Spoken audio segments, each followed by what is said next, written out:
এটা চোখে পড়বে।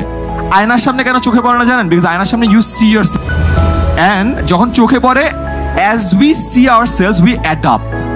বাট ভিডিও তো রেকর্ড করে ফেলছেন, আপনি দেখার পরে যখন আপনার কাছে ক্রিঞ্জ লাগবে, আপনি কি অ্যাডাপ্ট করতে পারবেন? পারবে না। যা হওয়ার কিচ্ছু করার নাই।